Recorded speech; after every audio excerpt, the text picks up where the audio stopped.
My name's Georgia O'Connor and you're watching Sport and Icons. Right, so Katie Taylor, she defended her undisputed lightweight world titles against her mandatory challenger in Jennifer Han. Now, what I didn't realise before this fight, or until tonight even, was that Jennifer Han has only had 2 fights in the past 4.5 years, and she was a featherweight. So 2 weight classes below where Katie Taylor currently fights. Now, I don't consider that really weight bullying as such, because obviously Katie Taylor, she's moved up in weight herself, really, because obviously like she was a super featherweight.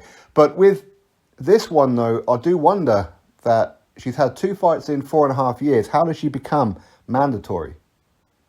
Because she's only had 1 fight in this particular weight class, so I don't really know how that happened. I really don't. But either way, that's the fight that we got. Now, Katie Taylor, she's a very exciting fighter. And I do say fighter, not women's fighter, because for me, she is arguably the best women's fighter out there at the minute. Arguably. There are a couple more that you do have to throw into the mix, such as Chantel Cameron currently, or a Clarissa Shields, or her former opponent in Jessica McCaskill, and 1 or 2 others. Maybe Savannah Marshall, if she can get the win over Clarissa Shields at some point. But either way, this was a fight, 10 rounds fight, 2-minute rounds. For me, Katie Taylor won this one quite comfortably. But at the same time, I don't know. I've noticed over the past couple of fights that I was hoping that I was going to be wrong when I was watching this fight, because she looks like she's starting to be on the slide a little bit.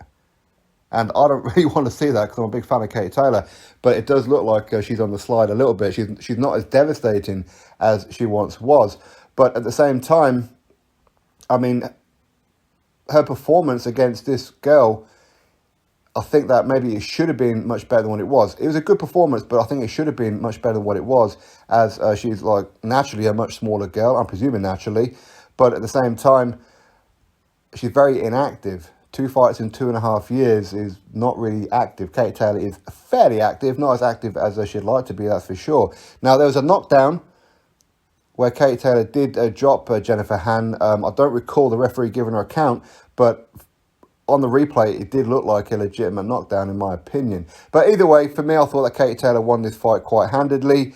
Jennifer Han did very well in this fight, and it didn't look like she was really out of gas, really, until like the 10th and final round. But Katie Taylor looked pretty good. Not as good as she would normally look. And this is what I'm saying over the last couple of fights. But it could just be maybe Jennifer Han is much better than what maybe I thought she was going to be fair. So, of course, when I looked at the fact that she's only had 2 fights in 4.5 years right before the fight was starting, and the fact that she's a featherweight, I thought, okay, Katie's going to just do an absolute number on her. Maybe I feel a little deflated because my initial prediction of how the fight was going to go moments before the fight took off was totally wrong, maybe. But either way, I mean, I'm happy that Katie Taylor won this fight. Now, what's going to happen to her next? Is she going to have that fight with Amanda Serrano?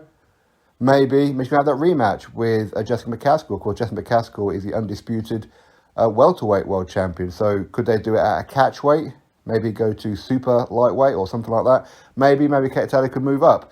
But I think that either way, for now, Katie Taylor, the train chugs on forward. I know a lot of people, each and every time she fights lately, they always go, robbery, robbery, robbery.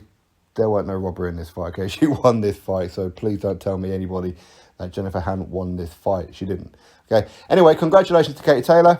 As I said, I've covered it pretty much every single one of her fights now. I say pretty much. I'm sure that I have covered every single one of her fights now. So big up to her. I know everybody over there in the Republic of Ireland is proud of her. I know everyone in the UK is a huge fan of her, or most people at least, of women's boxing. So anyway, drop your thoughts below about it. Click thumbs up, subscribe. Catch you on the next video.